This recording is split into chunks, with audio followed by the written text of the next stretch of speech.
Let's talk about the respiratory system. This system is involved in bringing air into your lungs, and then your blood can go to your lungs to pick up the oxygen from the air, and then bring that oxygen to your muscles to be used to make ATP. So it's a very important system. So we'll first look at the anatomy of it by looking at what structures are in this system, and then we'll dig into each organ and see what is interesting about these particular organs. So let's begin with the overview of how air passes from the outside into your lungs.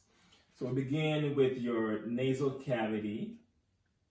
That's how it enters into the body through the nose, into the nasal cavity.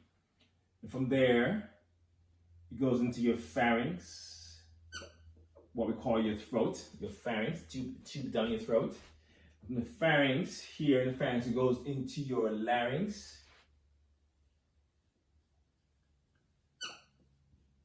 Okay, the larynx here into your trachea.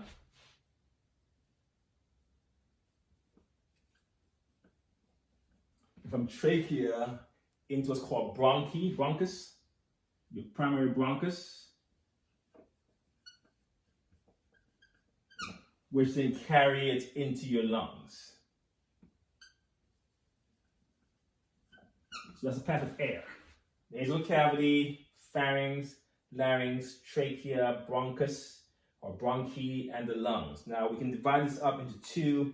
So this is what's called your anatomical structures in it. We can also divide it up into its functional zones.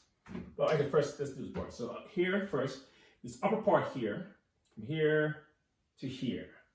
That's called your upper respiratory tract, from the nasal cavity to the pharynx, and then from the larynx down to your lungs here.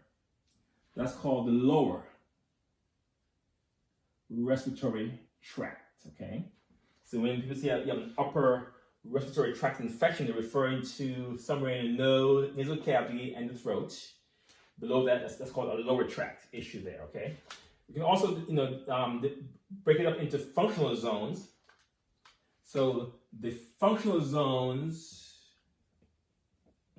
of this system refers to the part of it what's called your conduction zone, where this part just carries the air in. So it's always to move air into lungs.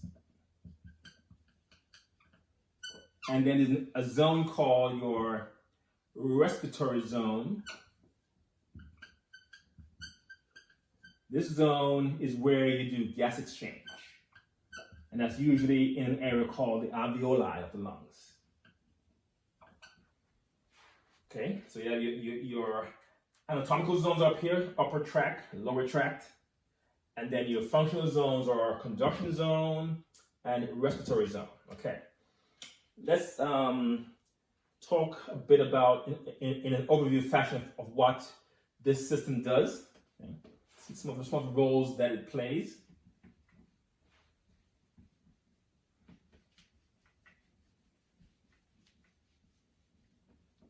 Some functions of the respiratory system.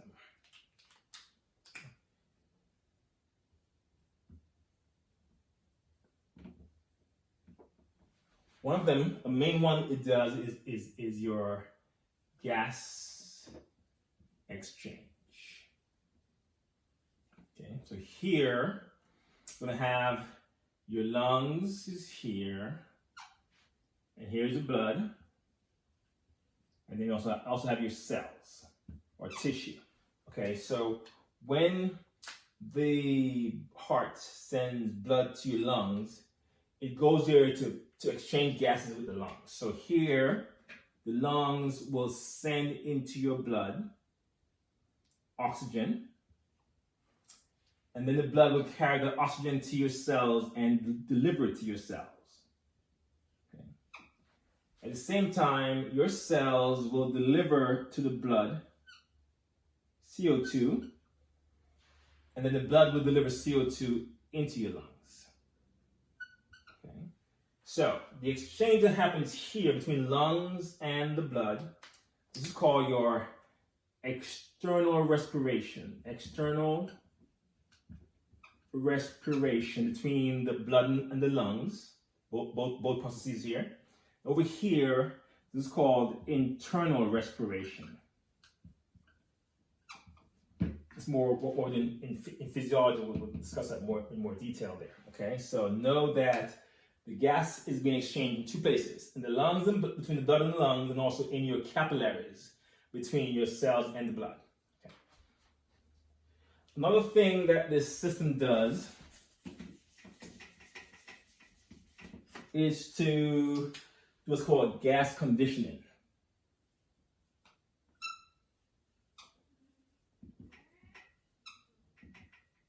So in gas conditioning, here the air that comes into your lung, into nasal cavity is warmed up. So you warm it, you cleanse it, clean it out, pull out the impurities, the dirt in the air, and also humidify it. And all of this must be done before it gets deep into the lungs. That's called your gas conditioning there.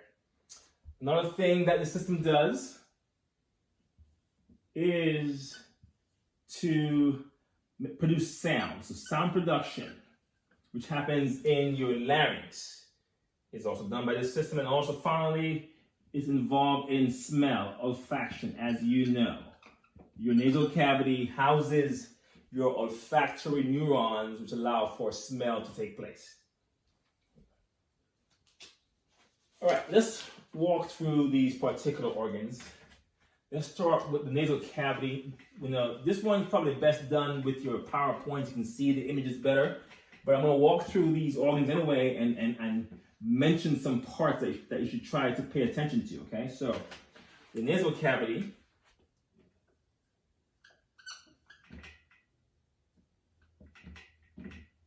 All right. This is your nose. All right.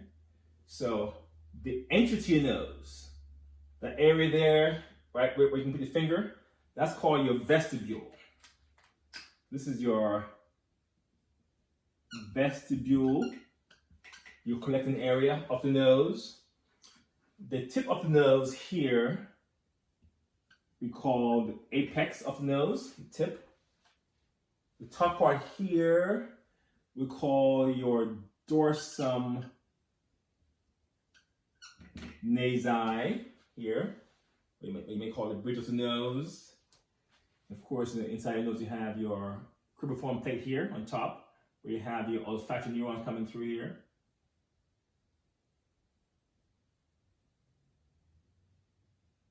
Okay. So this part up here, of course, is called the olfactory epithelium in the nose. And then you also have, you know, your conchae. You have three conchae in the nose. Your inferior, middle, and superior nasal conchae, these things, okay? Your nasal conchae. These outcroppings in the nose are critical to force the air to run in between them, in these passageways that we call meatuses. So the groove between the conchae is called a meatus. And as air passes through those tunnels, so to speak, the air is cleansed that way. It's also warmed up and humidified because the membranes covering these tunnels inside the nose. So those are the conchae and their meatuses. Okay. Of course, you also have your nasal septum. Okay. Remember that's in the middle of the nose here, septum, where you have the vomer bone and the perpendicular plate of the ethmoid bone. Those two bones form the septum posteriorly.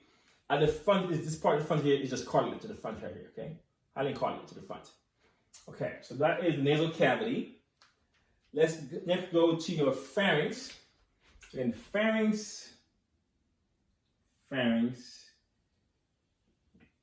is what you call your throat. Okay. And so, your throat runs behind three openings. So there in the pharynx, as you go down, say from top to bottom this way, you're going to pass through three parts of the pharynx. So behind the nose, if the nose is here, behind the nose, you will have your nasopharynx. So nasopharynx is behind the nose. Behind the mouth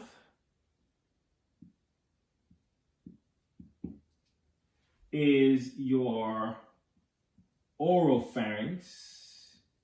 So more space over here. And behind the larynx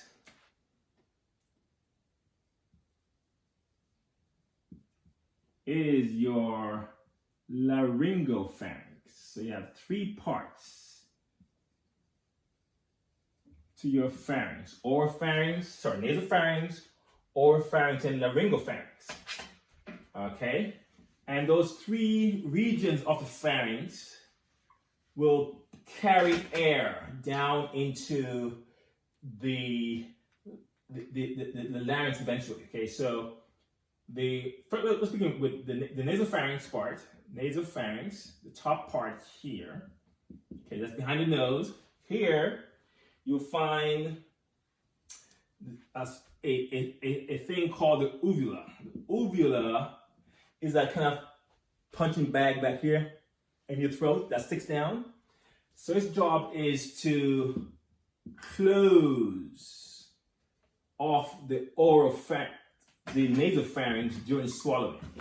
So close nasopharynx during swallowing.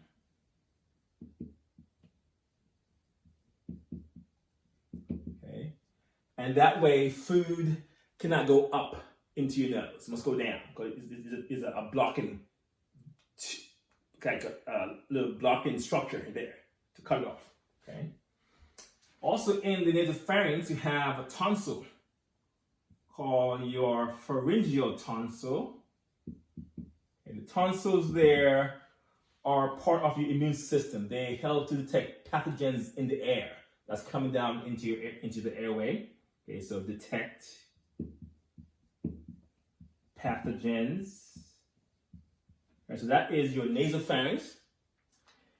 And also in here, only air passes through here. So air only will come through the nasopharynx.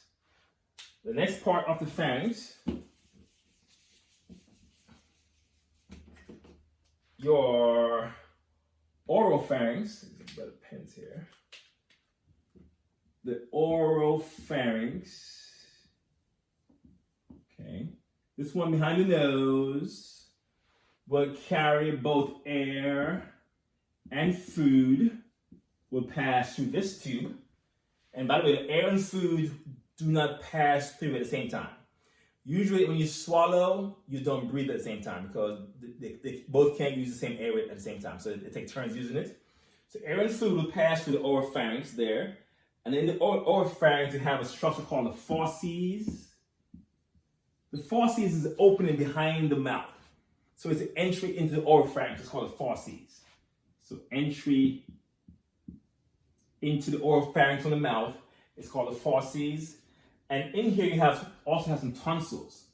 So you have your palatine tonsils here, which kind of come in the back. Open your mouth widely, especially if you have a sore throat.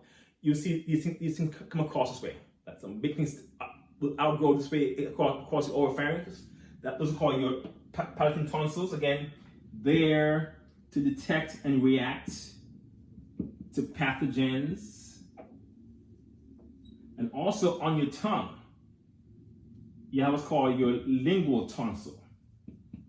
So as air and food come down your pharynx. It's encountering 3 sets of tonsils to make sure that you're killing the harmful things before they get too far along in your body. That's oral pharynx. And then we have your laryngopharynx, which is the last part of the pharynx.